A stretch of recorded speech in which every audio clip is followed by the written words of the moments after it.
으로 기도드립니다. 아멘. 할렐루야. 우리 함께 하나님의 말씀 보겠습니다. 역대상 4장입니다. 역대상 4장 9절로 10절의 말씀입니다.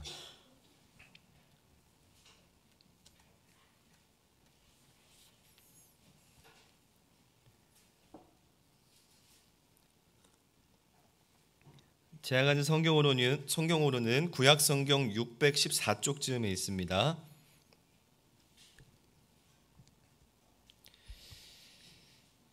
우리 이제 다 함께 하나님의 말씀을 봉독하겠습니다. 야베스는 그의 형제보다 귀중한 자라. 그의 어머니가 이름하여 이르되 야베스라 하였으니 이는 내가 수고로이 낳았다 함이었더라. 야베스가 이스라엘 하나님께 아뢰어 이르되 주께서 내게 복을 주시려거든 나의 지역을 넓히시고 주의 손으로 나를 도우사 나로 환난을 벗어나 내게 근심이 없게 하옵소서 하였더니 하나님이 그가 구하는 것을 허락하셨더라. 아멘.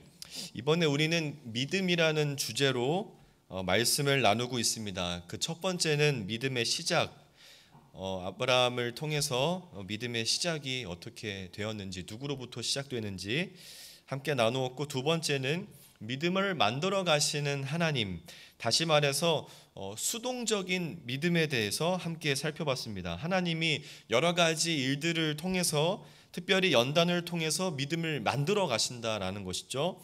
오늘은 세 번째로 능동적인 믿음에 관하여서 나누고자 합니다.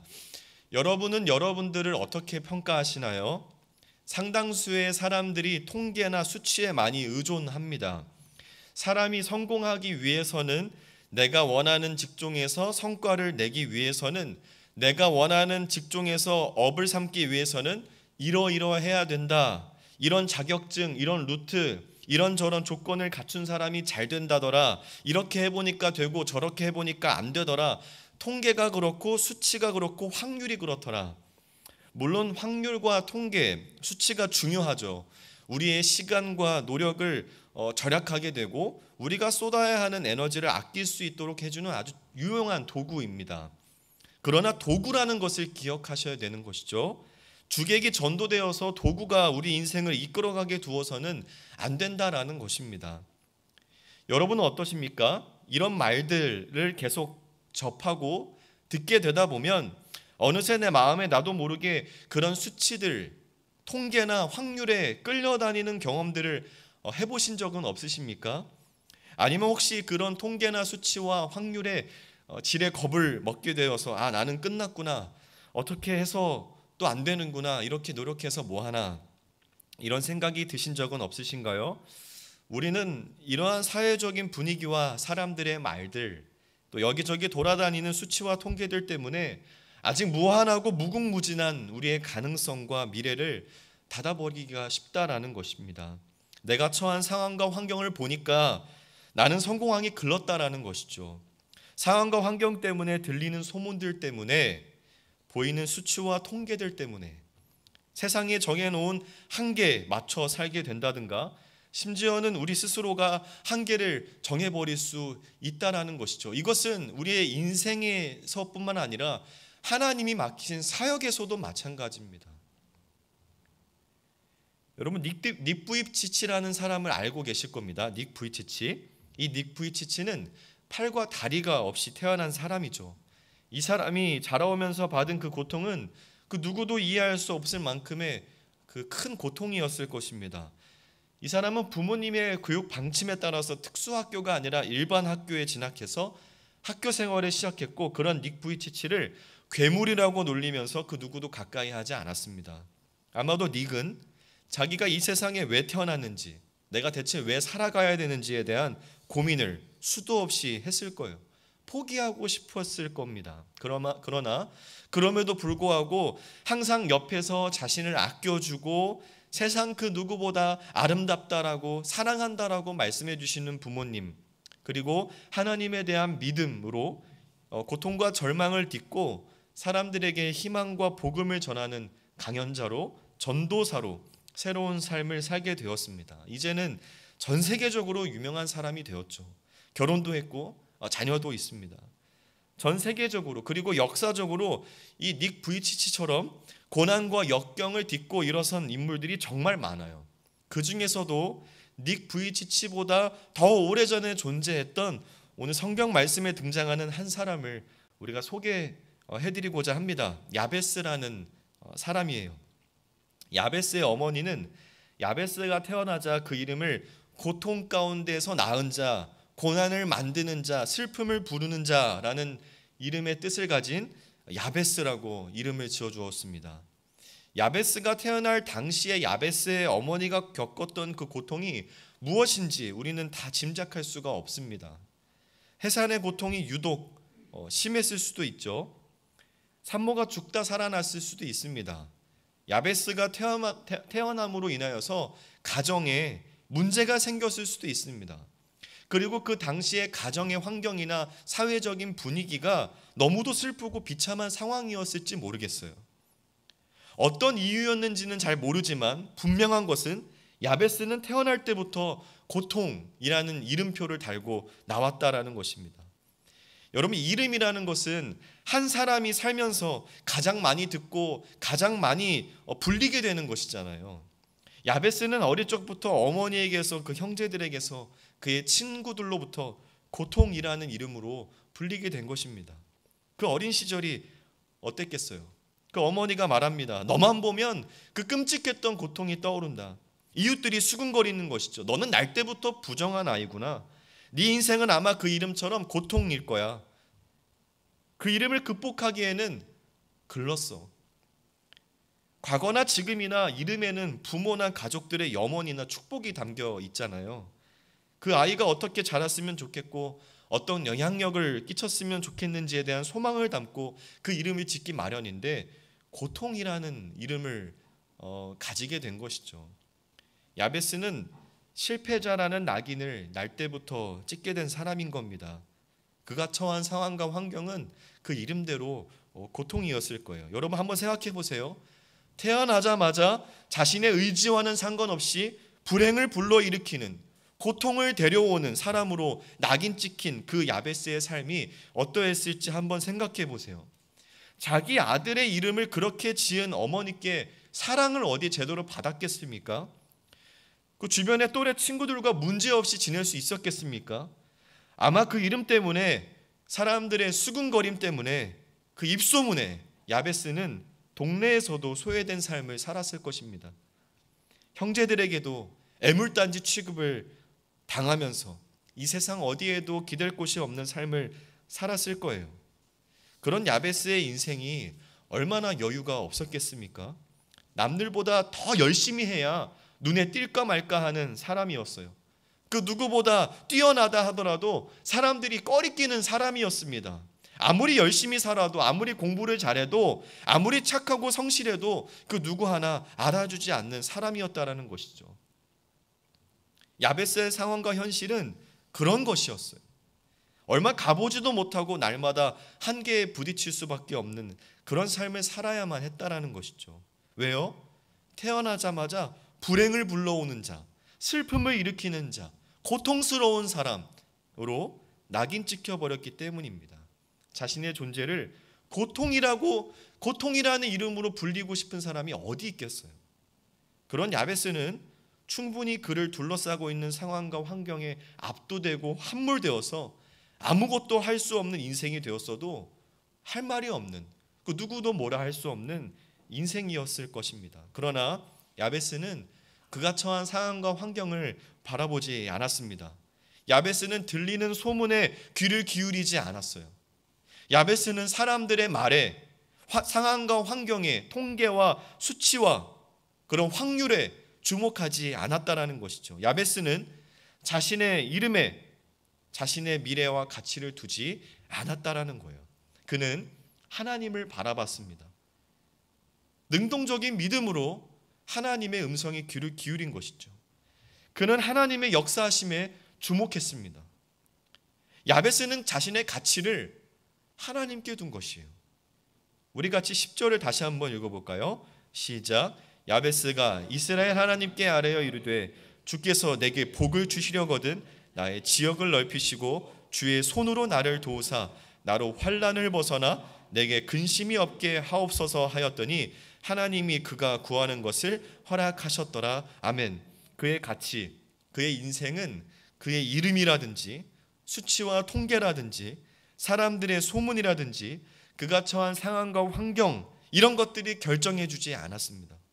그런 것들이 그의 인생을 가두지 못했다라는 것이죠. 야베스는 그걸 알았어요. 야베스는 그의 인생을 하나님께 걸었습니다. 그가 처한 상황과 환경에 압도되거나 함몰되지 않았어요. 그는 거기서 그 고통이라고 낙이 찍힌 그 자리에서 한 발자국을 떼어 그의 인생의 범위를, 그의 가치를 넓혀 나갔습니다. 하나님을 의지하면서 한 걸음 한 걸음 그의 가치, 그의 인생을 넓혀갔어요. 오늘날 우리 눈에 보이는 현상들, 현실들, 수치들, 통계들, 사람들의 수많은 소문들은 우리를 압박합니다. 여전히 힘들게 합니다. 2024년에 나아질 것 같은 기미가 보이지 않아요. 우리를 함몰시키려고 해요. 가능성을 꿈꾸지 못하게 해요. 움츠러들게 합니다. 꽁꽁 싸매게 해요. 전진하게 하는 것이 아니라 멈추게 해요. 움츠러들게 하는 것이죠. 아무것도 하고 싶지 않게 만들어요. 그러나 눈을 들어서 하나님을 보면요, 무한한 가능성이 보이기 시작하는 겁니다. 소망이 생기는 것이죠. 할 수 있을 것 같은 자신감이 생깁니다. 왜냐하면 하나님의 자녀들의 한계는 하나님이 정하시기 때문에 그래요. 이 땅에 존재하는 것들이 아니라 하나님이 우리의 가치와 한계를 정하세요. 여러분, 하나님은 무한하시고 전지전능하십니까? 전지전능하십니다. 믿으십니까? 한계를 정할 수가 없는 분이에요. 그분이 우리 아버지입니다. 그래서 우리의 가능성은, 우리의 한계는, 우리의 가치는 하나님을 닮았어요. 야베스는 그것을 알고 하나님을 바라봤습니다. 그의 이름은 여전히 야베스이지만 그의 걸음에는, 그의 능력에는, 그의 가능성에는 하나님의 도우심이, 하나님의 능력이, 하나님의 가능성이 함께 했다라는 거예요. 그래서 그는 성경에 어떤 사람으로 평가되나요? 9절에 야베스는 그의 형제보다 귀중한 자라. 그의 이름은 여전히 야베스입니다. 야베스라고 불리어요. 그러나 그는 그 누구보다 귀중한 자요, 가장 존경받는 사람으로 성경에 남게 되었습니다. 저와 여러분도 귀중한 자, 존경받을 만한 하나님의 자녀입니다. 여러분이 처한 상황과 환경이 어떠하든지 거기에 압도되지 마시길 바랍니다. 하나님은 세상의 수치와 한계, 통계를 뛰어넘으시는 분이세요. 그것을 믿으시고 하나님께 구하세요. 여러분의 두려움, 걱정, 필요를 하나님께 구하시기를 바라요. 하나님이 허락하실 겁니다. 그렇다면 야베스가 그런 현실의 한계와 문제를 뛰어넘어서 귀중한 자로 불리게 된 이유는 무엇일까요? 그 원동력은 어디에 있을까요? 첫 번째로는 그럼에도 불구하고 기도했기 때문에 그렇습니다. 야베스의 삶은 눈코 뜰 새 없이 돌아가는 삶이었을 거예요. 그 누구도 인정해 주지 않았고 그 누구도 곁에 두려고 하지 않았던 야베스가 살아남기 위해서는 집 밖에서는 물론이고 집 안에서도 눈치를 보면서 살아야 했을 것입니다. 다른 사람보다 행동도 빨랐어야 됐을 거예요. 모든 일에 실수가 없게 하기 위해서, 자기 자신으로 인해서 문제가 생기지 않게 하기 위해서 정말 열심히 살아야만 했을 겁니다. 그렇게 해도 부족했던 인생이었을 거예요. 살아남기 위해서. 그런데 야베스는 자신의 쉴 틈 없는 하루에도 하나님을 향한 그 시선을 거두지 않았다라는 것입니다. 그 증거가 바로 야베스의 기도예요. 야베스는 날 때부터 자신의 힘으로는 도저히 살아갈 수 없는 상황에 처한 사람이었죠. 그래서 무엇인가 자신의 힘으로 해결할 수 있는 것들이 있는 사람과 다르게 하나님 외에는 방법이 없는 사람이었습니다. 하나님을 붙잡는 것 밖에는 야베스가 이 땅에서 살아남을 수 있는 방법이, 길이 없었다라는 것이에요. 야베스는 바쁜 하루 속에서도, 틈이 없는 하루 속에서도 기도할 수 없는 상황임에도 불구하고 하나님을 바라봤습니다. 하나님께 기도했다라는 것이에요. 요즘 청년들이 참 바쁘게 살죠. 정말 바쁜지 안 바쁜지는 제가 잘 알 수가 없습니다. 그런데 마음에 여유가 없다 보니까 바빠요. 우리 이전 세대, 청년보다 이제 윗세대보다 좀 덜 바빠도 마음에 여유가 없다 보니까 더 바쁘게 느껴집니다. 더 힘들어요. 마음적으로, 심적으로. 그래서 30분, 1시간 쉬는 시간이 있으면 그냥 널브러지는 거예요. 그 시간에 하나님을 더 가까이 하고 기도하기보다는 널브러져요. 아무것도 하고 싶지 않아 해요. 제가 그래서 청년들에게 수도 없이 도전을 많이 하는데 잘 먹힐지 모르겠습니다. 그 도전을 받은 청년들은 달라지겠죠. 하나님께 기도한 야베스의 삶은 달라졌습니다. 하나님께서 구하는 것을 허락하는 인생. 야베스는 고통이라는 이름이지만 하나님께는 귀중한 자로 불리게 되는 복된 인생이 되었던 것이죠. 두 번째는 그럼에도 불구하고 기도할 뿐만 아니라 멈추지 않고 기도했기 때문입니다.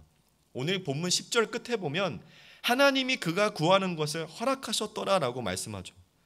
하나님께서 구한 그것을 허락하시기까지 야베스가 얼마나 많이 기도했을까요? 한두 번 기도하고 말았을까요? 아마 수도 없이 기도했을 겁니다. 계속 하나님을 찾았을 거예요. 무엇보다 하루가 시작함과 동시에 하나님께 구했을 겁니다. 하나님께서 도와주시지 않으면 살아갈 수 없는, 버틸 수 없는 하루였기 때문에 야베스는 눈을 뜨자마자 기도했을 거예요. 중간중간 틈이 날 때마다 기도했을 겁니다. 하루를 끝마칠 때 버티게 해주신, 견디게 해주신 하나님께 감사하면서 아직 해결되지 않은 문제들을 하나님께 가지고 나아가 기도했을 거예요. 야베스가 대체 뭘 믿었기 때문에 이렇게 기도할 수 있었을까요? 야베스는 대체 무엇을 붙잡고 기도했기에 끝까지 하나님이 허락하실 때까지 기도할 수 있었을까요? 우리 다시 한번 10절을 읽어볼까요? 시작. 야베스가 이스라엘 하나님께 아뢰어 이르되 주께서 내게 복을 주시려거든 나의 지역을 넓히시고 주의 손으로 나를 도우사 나로 환난을 벗어나 내게 근심이 없게 하옵소서 하였더니 하나님이 그가 구하는 것을 허락하셨더라. 아멘. 야베스가 끝까지 붙들고 기도한 분이 바로 누구였냐면 이스라엘의 하나님이었다라는 겁니다. 이스라엘의 하나님은 어떤 하나님이시죠? 아브라함의 하나님, 죽은 몸을 부활케 하시고 생명을 낳게 하신 그 하나님, 거짓말쟁이였던 야곱을 하나님과 겨루어 이긴 자라는 이스라엘로 역전시키신 하나님, 최악의 상황에 요셉과 함께 하셔서 애굽의 총독이 되게 하시고 이스라엘의 모든 가족들을 구원하게 하신 그 하나님, 400년간 애굽에 종살이하던 이스라엘 백성의 기도를 들으시고 모세를 통해 홍해를 가르시고 구원하신 그 하나님이세요.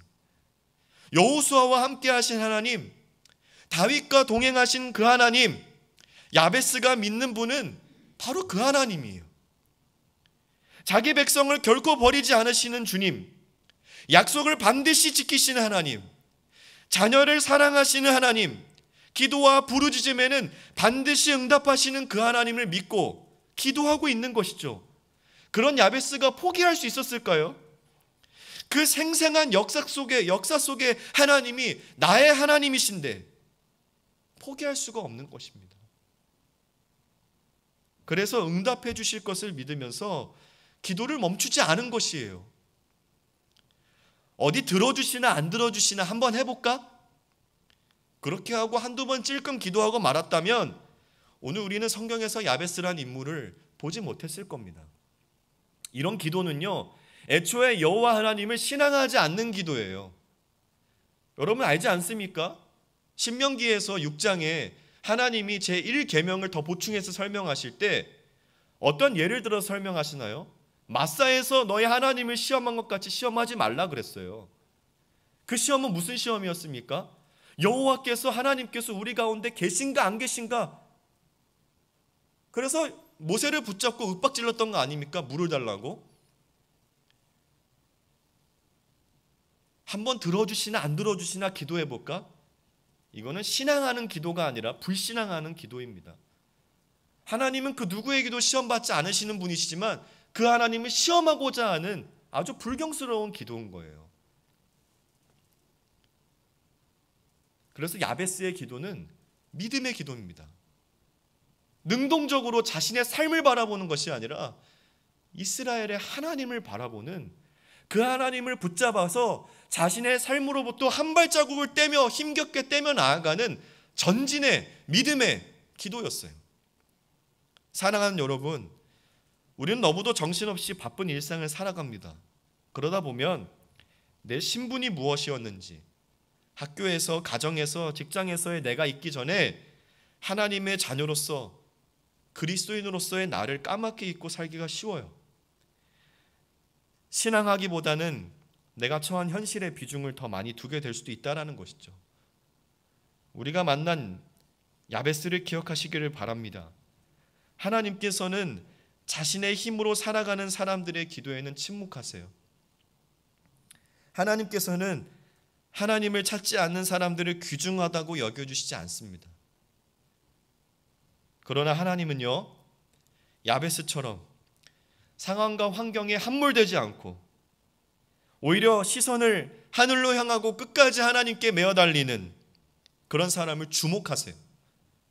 자기의 한계를 하나님의 수준에 맞추려고 발버둥치는 그 인생을 누구보다 귀하다라고 여겨주신다라는 거예요.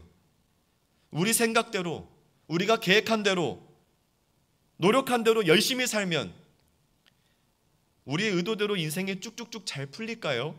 물론 그럴 수 있어요. 하나님 밖에 있다면, 우리의 인생이 하나님 밖에 있는 인생이라면 그럴 수 있어요. 그러나 내 생각대로, 내 의도대로 쭉쭉쭉 잘 풀리는 거, 그 축복 아닙니다. 사람이 아무리 노력하고 자기의 길을 계획한다고 할지라도 그의 걸음을 인도하시는 분은 하나님이세요. 하나님이 인도하시는 사람은 축복의 길을 걸어가지만 탄탄대로는 아닙니다. 때로는 돌뿌리를 밟기도 해요. 때로는 가시밭길을 걸어요. 아버지이신 하나님은 자녀인 우리에게 가끔은 징계를 주시고 우리가 하나님을 의지하기를 원하시고 믿음이 자라기를 원하시기 때문에 어려움에 처하는 일을 허락하십니다. 탄탄대로일 수가 없어요, 우리 인생이. 성경 그 어디에도 신자는 탄탄대로를 걷는다라는 그런 구절이 없어요. 영광을 얻기 위하여 고난도 함께 받아야 된다라고 말씀하지 않습니까? 그러나 하나님 안에 있는 인생이 참으로 복된 인생인 줄 믿습니다. 내 마음대로, 내 생각대로 되는 인생이 복된 인생이 아니라 하나님을 의지하는 인생, 그 인생이 참으로 행복한 인생임을 믿어요. 그런 사람을 하나님이 귀하다라고 여겨주시는 겁니다. 사랑하는 여러분, 우리의 인생이 나의 어떠함이나 내가 처한 상황과 환경, 나의 한계, 세상의 평가나 수치나 통계에 달려있지 않다는 것을 꼭 명심하시기를 바랍니다. 우리의 인생은 하나님께 달려있어요. 우리 사역도 마찬가지입니다. 과거에 이렇게 사역을 해봤더니 안 되더라. 그거는 과거예요. 우리는 믿음으로 사역하는 사람들입니다. 그런 통계나 그런 피드백이 중요하지만은 믿음이 먼저 앞서야 되는 것이에요. 달라진 시대입니다. 시대는 날마다 바뀌어요. 사람들도 날마다 바뀝니다. 하나님은 변함없으세요. 여전히 역사하세요. 믿음 가운데 역사하시는 분이에요. 하나님의 사역도, 교회 사역도, 우리의 인생도 믿음으로 해야 됩니다. 조그만 바람에도 날리는 겨처럼 통계나 수치나 피드백에 이리저리 휘둘리는 그런 인생, 그런 저와 여러분이 아니라 야베스처럼 폭풍처럼 압박하는 환경에도 흔들리지 않고 오히려 하나님 앞에 나아가 진짜 멋있는 하나님의 자녀들의 그런 인생이 되시기를 주님의 이름으로 축복합니다. 이런 능동적인 믿음으로 자신의 한계를 뛰어넘어 깨부수고 살아가는 그런 복된 저와 여러분이 되시기를 다시 한번 예수님의 이름으로 축복합니다. 우리 함께 말씀